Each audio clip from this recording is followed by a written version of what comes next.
Karunakaran, madam താൻ എന്ത് പണിയായി കാണിച്ചത്? ഞാൻ എങ്ങനെയെങ്കിലും പാർവതിയെ ഈ കമ്പനിയിൽ നിന്ന് പുറത്താക്കാൻ ശ്രമിച്ചോണ്ടിരിക്കുക. അതിനിടയില താൻ അവൾക്ക് ടൈലർ ആകാനുള്ള വഴി ഒരുക്കി കൊടുത്തത്. അവൾ ഇവിടെ അടിച്ചു വാരുമ്പോ തന്നെ എനിക്ക് ഒരു റെസ്പെക്റ്റും തന്നിട്ടില്ല. ഇനിയിപ്പോ ടൈലർ ആയാലുള്ള കാര്യം പറയണ്ടല്ലോ. മാഡം, ഞാൻ സമ്മതിച്ചാലും ഇല്ലെങ്കിലും കൈലാഷ് സാർ അവളെ ടൈലറാക്കി മാറ്റിയിരിക്കും. ഞാൻ കാരണം അവളെ ഈ കമ്പനിയിലുള്ള എല്ലാവരുടെയും മുന്നിൽ നാണം കെടുത്താനുള്ള ഒരു അവസരമാണ് നമുക്ക് കിട്ടിയത്. അവൾ ഈ മത്സരത്തിൽ തോറ്റ വീണ്ടും അവളോട് അടിച്ചു വരി നിൽക്കേണ്ട അവസ്ഥ വരും. ആ പട്ടിക്കാട്ടുകാരി ഭയങ്കര അഭിമാന്യല്ലേ?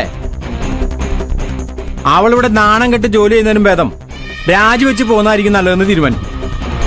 അപ്പം മാഡത്തിന് സമാധാനാവൂലേ? പക്ഷേ അതിനാദ്യം പാർവതി മത്സരത്തിൽ തോക്കണ്ടേ?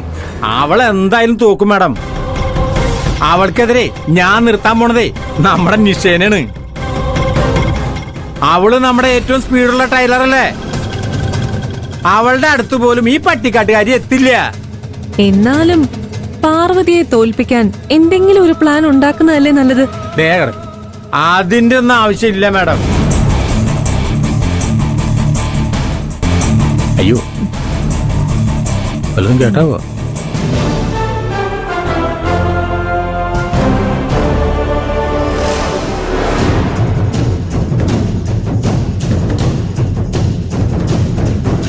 എന്താ രണ്ടുപേരും കൂടി ഇവിടെ ഒരു ഗൂഢാലോചന?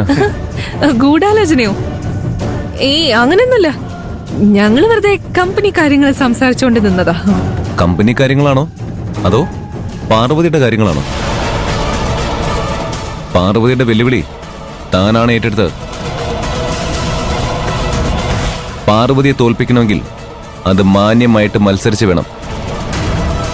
അല്ലാതെ താൻ എന്തെങ്കിലും വൃത്തികേട് കാണിച്ച് ജയിക്കാൻ ശ്രമിച്ച പ്രായത്തിന് മൂത്തതാണെന്ന ബഹുമാനമൊന്നും ഞാൻ കാണിക്കില്ല. തന്നെ ഞാൻ ഇടിച്ചു നോക്കും.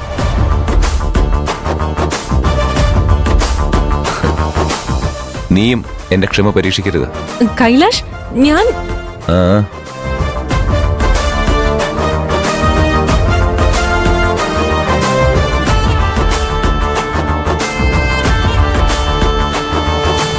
ഇതുകൊണ്ടാണ് ഞാൻ ചതിയൊന്നും ചെയ്യണ്ടെന്ന് മാഡത്തോട് പറഞ്ഞത്. കൈലാഷ് സാറ് മത്സരം നേരിട്ട് കാണാൻ എന്തായാലും വരും. നമ്മളെന്തെങ്കിലും കള്ളത്തരം കാണിക്കുന്നത് കണ്ട അവളുടെ ജോലി കളയാൻ നടന്ന നമുക്ക് നമ്മുടെ ജോലി നഷ്ടപ്പെടും. വെറുതെ റിസ്ക് എടുക്കാൻ നിൽക്കണ്ട മാഡം. നിഷ പാർവതിയെ എന്തായാലും തോൽപ്പിക്കില്ലേ? അത് ഉറപ്പാണ് മാഡം. എന്നാൽ താൻ മത്സരത്തിന് വേണ്ടത് എന്താന്ന് വെച്ചാ ചെയ്യും. നിഷ മത്സരത്തിൽ തോറ്റാൽ തന്റെ കാര്യത്തിൽ ഞാനൊരു തീരുമാനം എടുക്കും.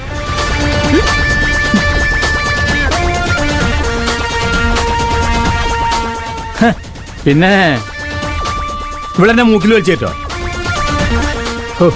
ഇതിന്റെയൊക്കെ കീഴിലാണല്ലോ ഞാൻ ജോലി ചെയ്യണമെന്ന് ആലോചിക്കുമ്പോ എന്റെ പൊന്നു തമ്പുരാനേ.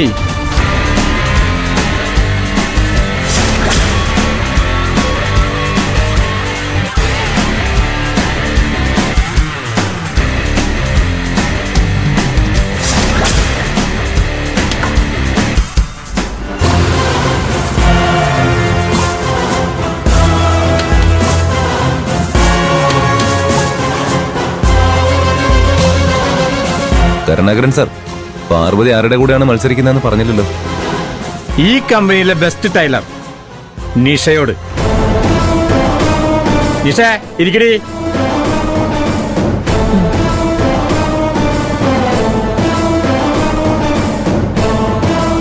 അരമണിക്കൂറിനുള്ളിൽ ആരാണോ ഏറ്റവും കൂടുതൽ പീസുകൾ തയ്ക്കുന്നത് അവര് ജയിക്കും. നൂല് ലോഡ് ചെയ്യുന്നത് മുതൽ സമയം തുടങ്ങും.